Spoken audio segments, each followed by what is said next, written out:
Tvach, my dear brothers, Shalom and Bracha. Tvach, it's right now 11:41 p.m. Motzei Shabbos. Parashas Kisavai. Starting Parashas Tzov. Getting ready for Slichos over there. Actually, I started a shtickle minig like the Svardim a little. After every Slichos, I'm going to build Kiyas. The Svardim do that after the Slichos. They do that. Certain Svardim do it, wrap them. Do it after the whole Elul. After every Slichos, they build Kiyas. So in the week of Slichos, I'm going to build Kiyas after every Slichos. Kiyas, and it's going to be my minig, my little shul over here. Baruch Hashem, Chasdei Hashem. I had enough money, Baruch Hashem, just to fix up the sukkah and get a shlach on. Which I have these nice birds over here. Hashem invited, there's my oven, the fridge, a few things. I had 3 trunks originally on this trailer, and I turned one of them into a shtickle bed over here. Bench bed, table, all my svarim, not all my svarim, some of my svarim that I'm learning well now. Seder Musa, Seder Kabbalah, Seder Chofetz Chaim, Seder Divrei Torah and Parashas, Seder Halacha. I have a Halacha Torah that's sitting in my van still, and Chumash, Shnayos, Maris I'm working on, Divrei Torah, Kabbalah, Megidim. Here's my clothes. I'm doing a little bit more rearrangement. My goals are eventually is to basically get another trailer, which is going to need another raise of about $14,000 for that trailer. Well, we'll get to that point, but Baruch Hashem, Chasdei Hashem, this Shabbos was the first Shabbos I was able to uncrumple my packages in the boxes, which was sitting in the boxes from like 2 weeks before Shavuos, or after, actually a week after Shavuos, a week and a half after Shavuos, when I moved it out of Nachi Chop's office in Town Appliance of 1790 Swarthmore. So I basically did not have a place to hang up my packages or any of my clothes. I still didn't get. I was planning on getting a rod. Maybe I'll still pick up a rod later. I have a rod somewhere in one of my trailers. But get some myself. So this trailer I made into a mobile sukkah. It's pretty decent, it's nice here. I have night lights here. The top lights go towards the sky, so if I wanted to sleep dimmer the lights, I could turn off one switch, show lights. Then it's a good contraption here. Get some ice, so I have a heater, fan, fridge, urn, little shul, smetters, place I can learn. There's my candles for Motzei Shabbos. So get some ice. I wrote a little letter. I'm collecting some money, trying to raise some money. To make concern as a free loan gemach. I, Yaakov Yisrael Stern Goodman, are in a need of a big loan, or actually more of a funder. If someone can fund me, it's a big tzedakah loan to help me out, to reorganize and reset, and to put myself in a better position to do my business. Baruch Hashem, this letter was written a few weeks ago.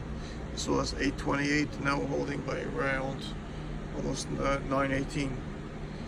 So, Kitzamaisa. So my business is Astrolik Electric, a ladder electric. In other words, I stopped advertising SmartList because first of all they put me as ladder electric instead of a ladder. I don't know why they keep on doing this to me. And I wasn't making any money basically off their ads. Just now, Pinklich, when they want me to put ads, and I think people are calling me saying that they got my name, if that as if the SmartList gave them information to call me, just they should get money out of me. So get some ice. I wasn't making any money in this town, but I'm trying to make some, but also here and there, because there's a big Sitra Acher here, and there's a Sitra Toiv. I'm from the Sitra Toiv. And the Sitra Acher is the Sitra Ra, and there's a big crowd of it. Nebuch, people mamish so far from Yiddishkeit. So ladder electric, Yogo Yaakov Yismach Yisrael, the band, Rabbi Yankel B'Tavugin, the car service. Even the car service wasn't Matzliach. I had a little for a few weeks, like a week or so. I had a run in the morning for Emek HaTorah, and they didn't want to stick with me. So my phone number is 732-492-1011, 848-245-7887. About almost 3 years ago, I had a job as a bus driver for Jay's. I was there for about approximately since 2007, 2008, 2009, something like that. Bus service. I happened to be from one of his best bus drivers and from his nicest drivers as well. As related to his wife, as related to his wife, as a foster cousin, as my last name is Stern, my legal last name. I was raised by his wife's uncle, as he was paying me very nicely, around $18.60 a week. And I had a basement apartment in Westgate for a little while, and I was paying around $900 a month. And besides, I would go around to families in Westgate and all around Lakewood and personally buy them boxes, B-U-Y actually, the boxes too, of food for Shabbos, as to Bibkaim, Chesed, Yibana, Oilo. Due to a terrible basir by the media of the Lakewood Scoop of a traffic violation, which by that time I was living in Jackson in a house for about $2,500 a month, including utilities, more like $2,650 a month. So I had lost my job as a bus driver and lost my house at the same time, which I was in the middle of replacing two of my work vehicles, a 14-foot box truck and a Suburban, to which I paid for a 2003 Ford 15-passenger E350, around $6,000, fully paid. I paid that fully up because I paid most of it while I was working for Jay's. And the last payments I still had, paid right before I lost my job from Jay's. And then I had to take a loan, which I originally bought an ambulance from the guy, and whatever it was, the ambulance, he sent me flying with an ambulance that blew up in the middle of Route 9. So whatever, this guy's a real clown. I don't want to say Lashon Hara, but later on for 2010, which I had taken a loan later on for a 2010 Chevy Express for $6,000, $2,000 from another Gemach, which I paid up. Plus, when I moved into Jackson, I borrowed from Jay's Bus Service $5,500 in order to put down for security for the rent towards the house in Jackson, which I'm holding by $4,110 left to pay.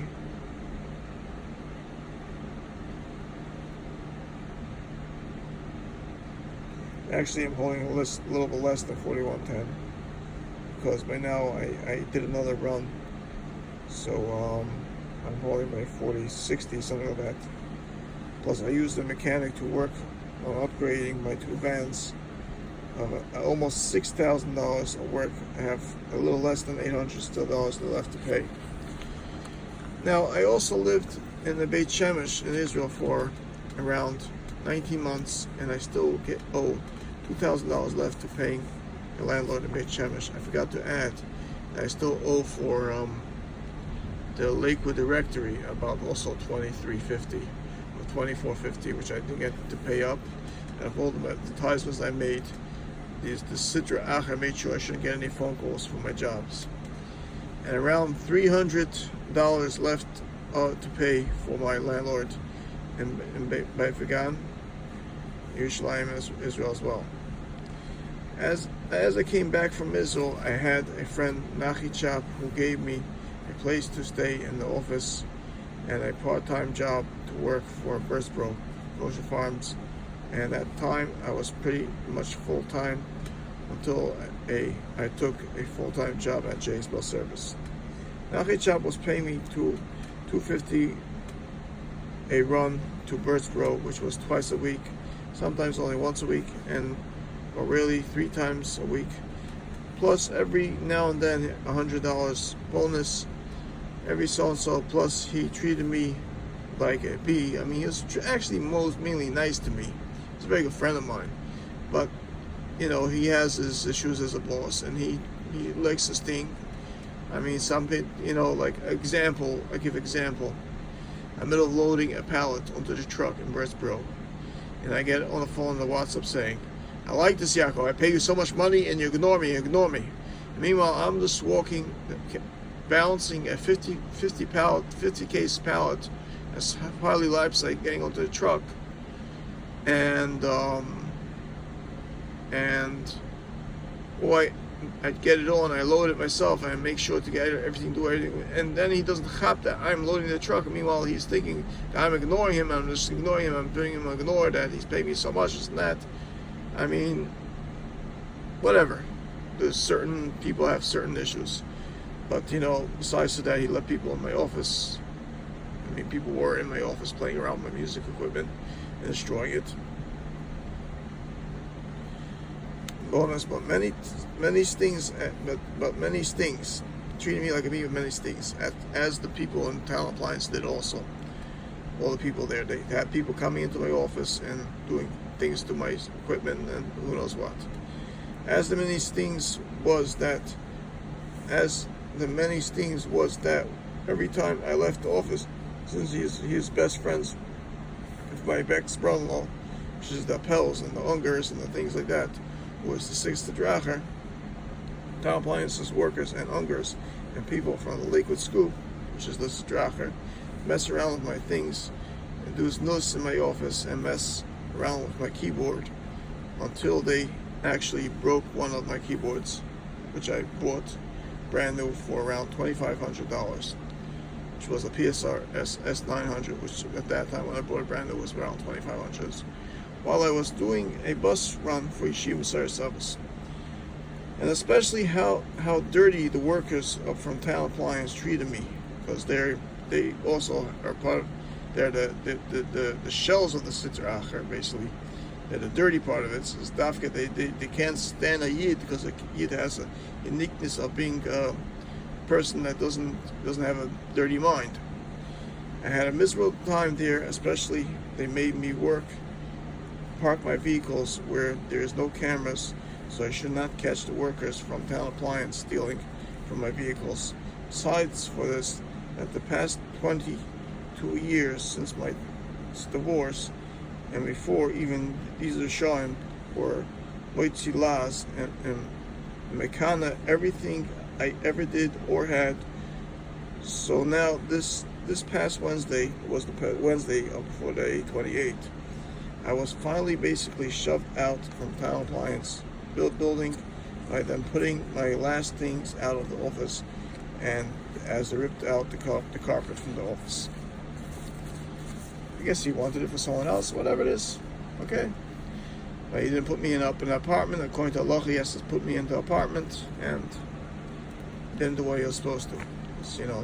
So my dear brothers, I'm now asking you, since these are showing did everything against halacha.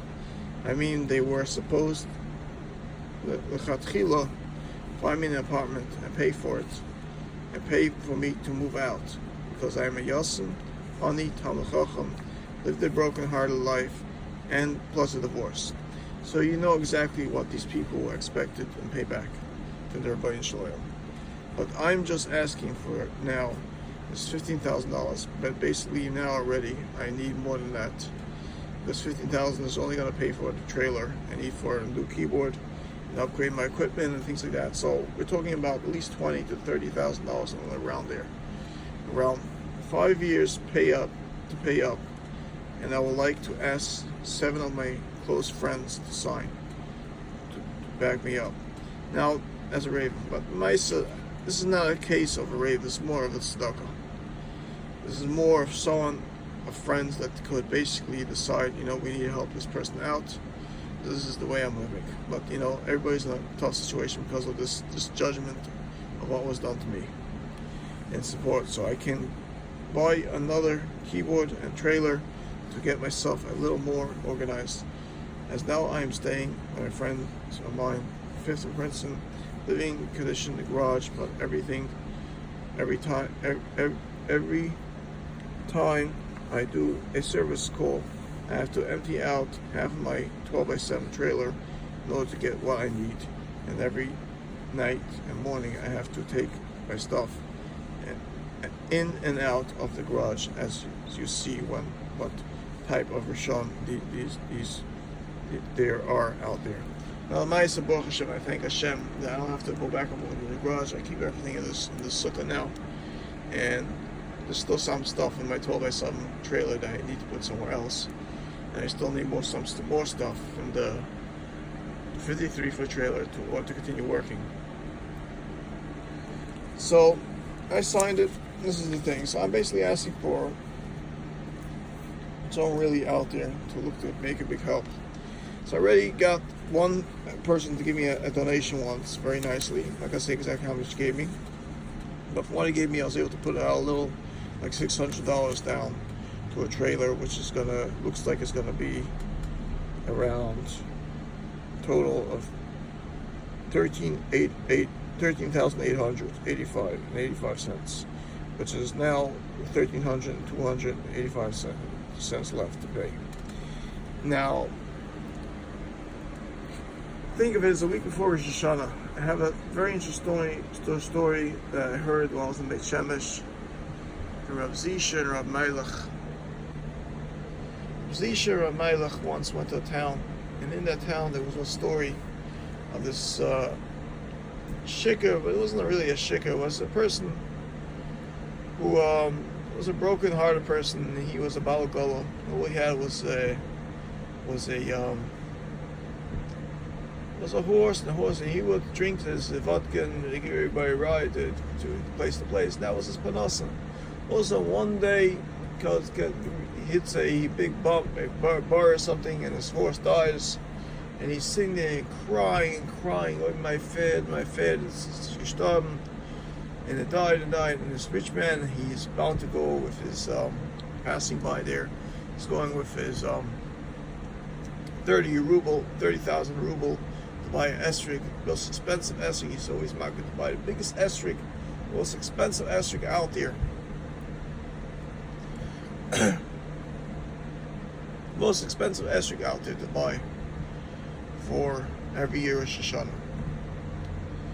Blitzing goes by this person, and he sees this person crying. He says, "No, what's the matter?" He says, "Oh, my fed's gestorben, and I can't go on a business, this and that." And he feels so bad for this. And asks how much it costs in the fed. He says, about 28,000 ruble or 29,000 rubles. So he said, "Oh, this is going to only leave him for 1,000 rubles to buy a esrig and lulav."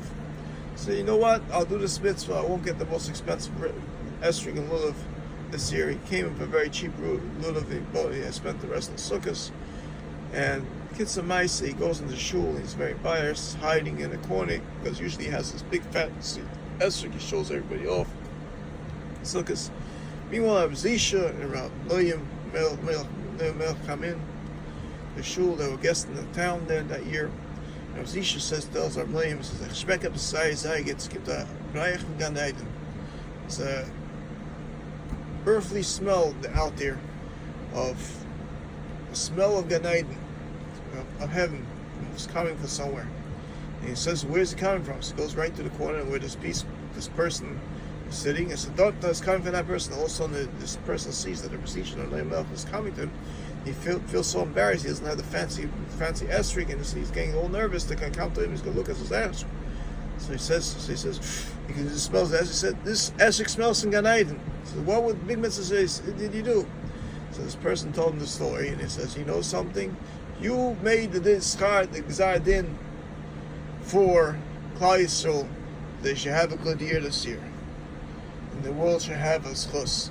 So think of it, if someone could just see if he has the money possible to help me out, what Gzar Din he could change around towards the world, to save the world from this whole Sitra Acher, this whole Sitra Ra, and this everything that there is destroying the world, and make a Gzar Din for Parnasa for everybody in the entire world."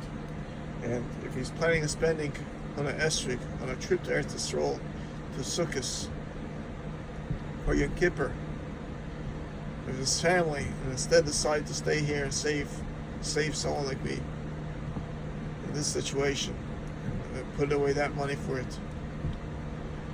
It's just like the story of Rav Zisha and Rav Melch.